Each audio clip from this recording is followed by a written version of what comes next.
حضرت عبداللہ بن عمر رضی اللہ تعالی عنہ سے روایت ہے کہ میں نے رسول اللہ صلی اللہ علیہ وآلہ وسلم کو فرماتے ہوئے سنا کہ اگلے زمانے کے 3 شخص کہیں جا رہے تھے، تو جب وہ کچھ دیر سونے کے لیے ایک غار میں داخل ہوئے تو ایک چٹان پہاڑ سے گری اور اس چٹان نے غار کو بند کر دیا۔ ان پر یہ ایک ناگہاں آفت آ گئی تھی اور وہ اس غار میں پھنس گئے۔ بسم اللہ الرحمن الرحیم۔ السلام علیکم ناظرین، آپ دیکھ رہے ہیں اویئر یو۔ جب وہ 3 دوست اس غار میں پھنس گئے اور اس غار سے نکلنے کا کوئی راستہ ان کو نظر نہ آیا تو ان تینوں میں سے ایک شخص نے کہا کہ اب اس غار میں سے نکلنے کا تو کوئی راستہ نظر نہیں آ رہا، لیکن اس کا حل یہ ہے کہ ہم میں سے جو ہم نے نیک کام کیے ہیں ان کا وسیلہ اللہ کی بارگاہ میں پیش کرتے ہیں، کیا پتہ اس نیک کام کی وجہ سے یہ مصیبت ہم سے دور ہو جائے۔ تو یہ سننے کے بعد ایک شخص نے کہا کہ اے اللہ، میرے ماں باپ بہت بوڑھے تھے، جب میں جنگل میں بکریاں چرا کر لاتا تو ان بکریوں کا دودھ دھو کر سب سے پہلے اپنے بوڑھے ماں باپ کو پلاتا تھا اور اس سے پہلے اپنے بال بچوں اور لونڈی غلام کو نہیں دیتا تھا۔ ایک دن میں جنگل میں دور چلا گیا اور رات میں جانوروں کو لاتے لاتے دیر ہو گئی، اور جب گھر آیا تو والدین سو چکے تھے۔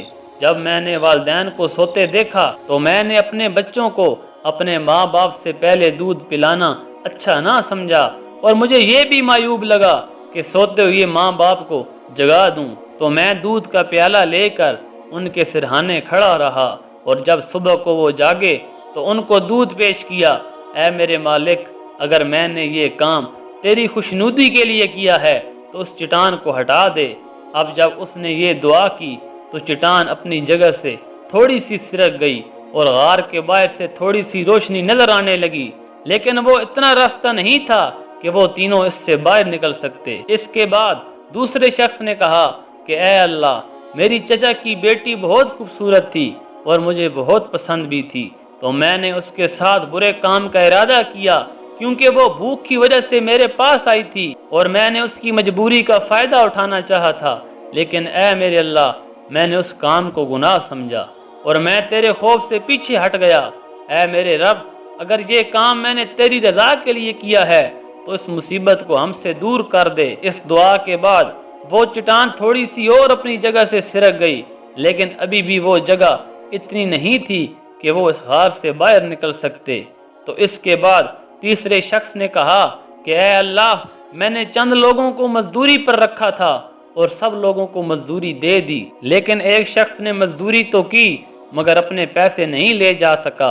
اے اللہ، میں نے اس کی مزدوری کو تجارت میں لگا دیا، اپنے کاروبار میں لگا دیا، تو اس کاروبار میں اضافہ ہوتا گیا۔ تو کچھ عرصے بعد وہ شخص آیا اور کہنے لگا کہ میری مزدوری دے دو۔ تو میں نے کہا کہ یہ جو کچھ اونٹ، بیل، گائے اور جتنے جانور تم دیکھ رہے ہو یہ سب تمہارے ہیں، یہ سب تمہاری ہی مزدوری سے بنے ہیں، تم یہ سب لے جاؤ۔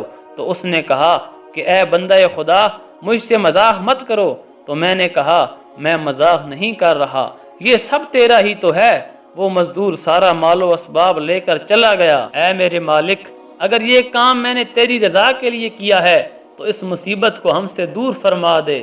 تو اس دعا کے بعد وہ چٹان اپنی جگہ سے ہٹ گئی اور غار کا راستہ کھل گیا اور وہ تینوں اس سے باہر آ گئے۔